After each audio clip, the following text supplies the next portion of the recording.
नमस्कार, अस्मिता के एक और नए अंक में मैं सबीना आप सबका स्वागत करती हूं।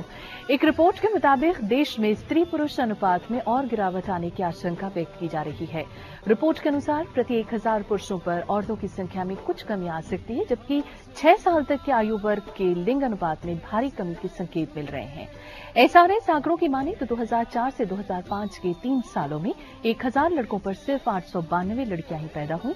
2005 से 2007 के बीच इसमें थोड़ा सुधार हुआ, फिर 2006 से 2008 के बीच थोड़ा सुधार और देखने को मिला, जिसने आंकड़े को 904 तक पहुंचाया, लेकिन ये बहुत कम है। इस कारण 2010 से 2011 में इसके 915 से ऊपर पहुंचने के आसार नहीं है। सुप्रीम कोर्ट ने केंद्र व राज्य सरकार से कहा कि लिंग संतुलन बनाए रखने के लिए कानूनों को वो सख्ती से लागू करें। क्या उस पर अमल हो रहा है? जमीनी हकीकत क्या है? अस्मिता के आज के अंक में जानने की एक छोटी सी कोशिश अपने पैनलिस्ट के माध्यम से, जो आज हमारे साथ इस कार्यक्रम में शिरकत कर रहे हैं, उन सबसे मैं आपका परिचय करा दूं। हमारे साथ है सबसे पहले नीलिमा पांडे जी, आप प्लान इंडिया एनजीओ से आती हैं। स्वागत है नीलिमा जी अस्मिता कार्यक्रम में। हमारे साथ हैं शैलजा चंद्रा जी, आप फॉर्मर एग्जीक्यूटिव डायरेक्टर रही हैं, जनसंख्या स्थिरता कोष से आपका ताल्लुक रहा है। स्वागत है आपका शैलजा जी अस्मिता कार्यक्रम में। हमारे साथ हैं सारिका सिन्हा जी, आप एक्शन एड इंडिया से आते हैं। स्वागत है आपका सारिका अस्मिता कार्यक्रम में। हमारे साथ हैं डॉक्टर सुषमा दुरेजा जी, आप असिस्टेंट कमिश्नर हैं, स्वास्थ्य मंत्रालय फैमिली प्लानिंग से आपका ताल्लुक है। स्वागत है सुषमा जी अस्मिता कार्यक्रम में। और हमारे साथ राजीव टंडन जी हैं, आप सेव द चिल्ड्रन एनजीओ से आते हैं। स्वागत है राजीव जी अस्मिता कार्यक्रम में। और हमारे साथ स्टूडेंट्स में और हमारे जो बहुत अच्छे सवालों का दौर जारी रखने वाले हैं, जो झाड़ू स्टूडेंट हैं, मासकॉम के स्टूडेंट हैं और जेआर मीडिया इंस्टीट्यूट से आपका ताल्लुक है, मैं आप सबको खुशामदीद कहती हूँ। इससे पहले कि हम अपने इस कार्यक्रम को और आगे बढ़ाएं, आइए हम नजर डालते हैं अपनी इस खास रिपोर्ट पर।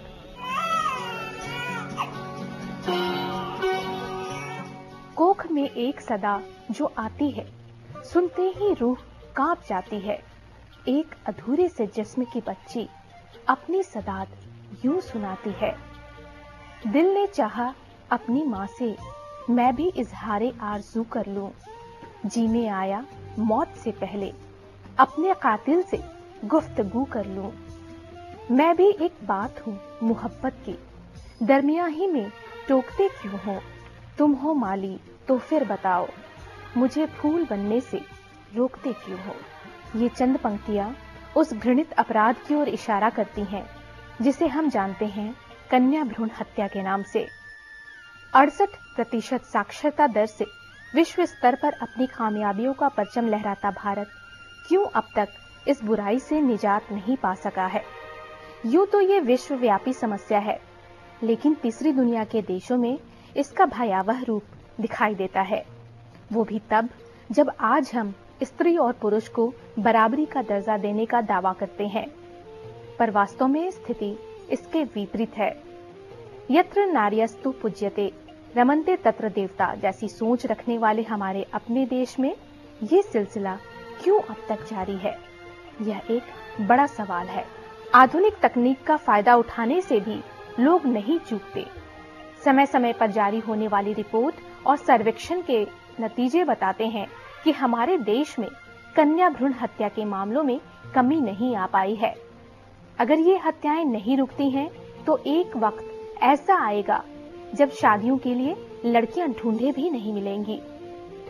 तरीके वैज्ञानिक और आधुनिक हों या अवैज्ञानिक और पुराने, उसका स्वरूप तो समान रूप से घृणित और क्रूर ही है। अगले जन्म मोहे बिटिया ना की जो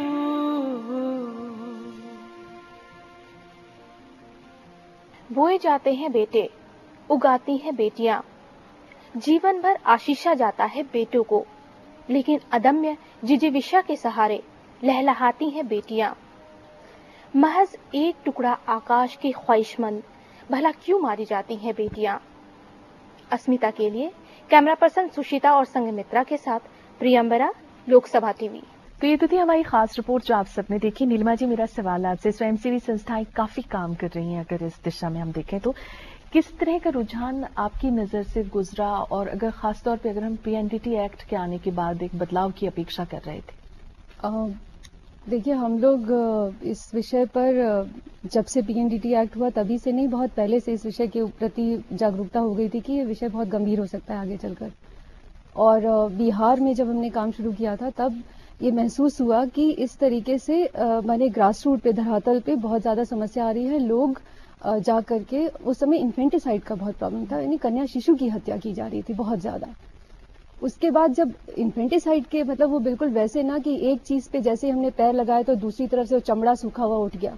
तो जब इन्फेंटिसाइड के ऊपर उसको रोकने की कोशिश की तो क्या हुआ कि अचानक से शिशु भ्रूण में ही उसका ये, और उसी समय ये टेक्नोलॉजी बहुत ज्यादा हुई तो उसके ऊपर ये समस्या एकदम से विकराल रूप से सामने आई।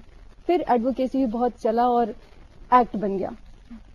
अगर आप मेरी उसमें जो हम लोगों की एक अपनी जो समीक्षा रही है वो ये कि एक्ट आने के बाद एक तबके में तो बहुत जागरूकता हो गई, यानी जो स्वयंसेवी संस्थाएं थी, जो लोग औरतों के अधिकारों के लिए या कन्या के अधिकार के लिए काम करे थे, वो दौड़ पड़े कि अब तो एक्ट हो गया है तो अभी स्थिति सुधर जाएगी।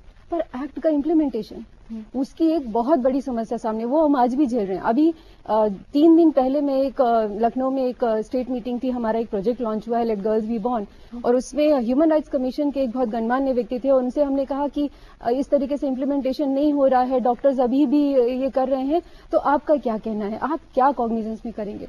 तो कहने लगे कि देखिए आप धरातल पे काम करिए, आप लोगों की मानसिकता बदलिए, आप जाकर के लोगों को, औरतों को समझाइए, आदमियों को समझाइए। मैं मानती हूँ वो सही है, पर एक्ट के इम्प्लीमेंटेशन में हमको लगातार उसके साथ सरखपाई करनी पड़ रही है। और लोग कई बार जब हमने डिस्ट्रिक्ट लेवल पे एडवाइजरी कमिटीज ढूंढनी शुरू की कि हैं कहाँ पर जिनके हाथ में जो अथॉरिटी है, तो लोग ऐसे लोगों के नाम थे जिनको खुद ही नहीं मालूम था कि वो लोग इस कमेटी में हैं, उनको ढूंढ के लाए, उनकी मीटिंगें करानी शुरू की। तब जाकर के मैंने पूरे 4 साल के दौरान में जब हमने काम किया तो 498 केस हम पकड़वा पाए। तो इम्प्लीमेंटेशन एक्ट का वो अभी भी बहुत लचर है, और वो एक हमारा जो हमको समस्या लगती है बहुत ज्यादा इसमें।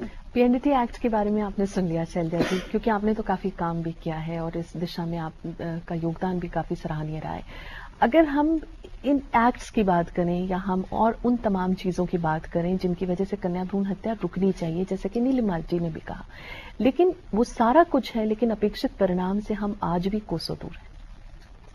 दूर हम इसीलिए है क्योंकि कोई भी कदम उठाए तो एक तो समाज के विचार क्या है उसके ऊपर तो ध्यान देने ही पड़ेगा। ये एक बुरी बात है, इसीलिए कानून लाया गया है। पर कानून एक मैं कहूंगी एक साइड है एक पूरे प्रॉब्लम का। मेन प्रॉब्लम जो आता है कि समाज चाहती है ये, क्यों? क्योंकि प्रॉपर्टी कोई भी फैमिली अपना शेयर नहीं करना चाहता है। अगर आप देखेंगे कहाँ पे ये ज्यादातर हो रहा है कि एफ्लुएंट एरियाज में, महाराष्ट्र के सारा जो शुगर बेल्ट है, उस्मानाबाद, भीड़, सातारा, शोलापुर, कोल्हापुर, वहां पे ज्यादा है। कोस्टल बेल्ट उड़ीसा का वहां भी ज्यादा है, पंजाब हरियाणा में था ही।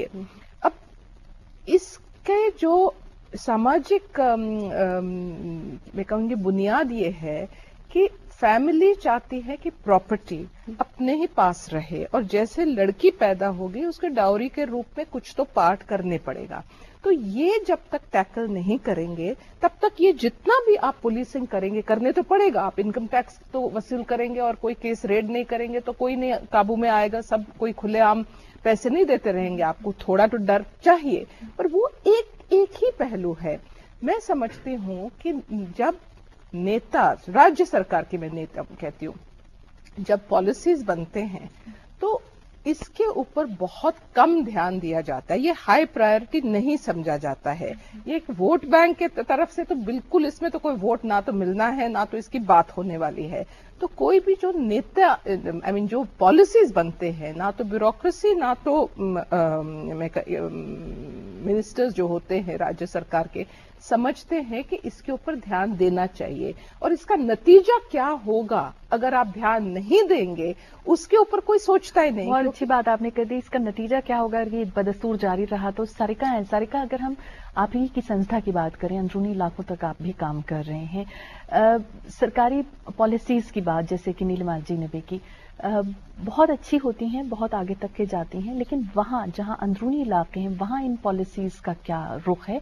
साथ ही अगर हम मॉनिटरिंग सिस्टम की बात करते हैं, चेक की बात करते हैं, क्या आपको दिखता है वहां पर? मैं तो नीलिमा जी की बात से आगे ले जाऊंगी, और मुझे बहुत ज्यादा लगता है खासकर जो अंदरूनी इलाके हैं, एक तो अगर आप पॉलिसी लेवल पे सरकार की पॉलिसीज को देखें तो अपने आप में वो जितनी भी पितृ सत्तात्मक वैल्यूज है उनको रीइंफोर्स करती है। मैं मध्य प्रदेश जहाँ से मैं आती हूँ, वहाँ पे केवल आप कन्यादान योजना की बात करें तो आप लेजिटिमाइज कर रहे हैं डाउरी को, और ये क्लेम कर रहे हैं कि लेजिटिमाइज करने के माध्यम से आप उस लड़की को बचा लेंगे, या क्रेडिट बेबी स्कीम है, आप इन चीजों से बचा लेंगे।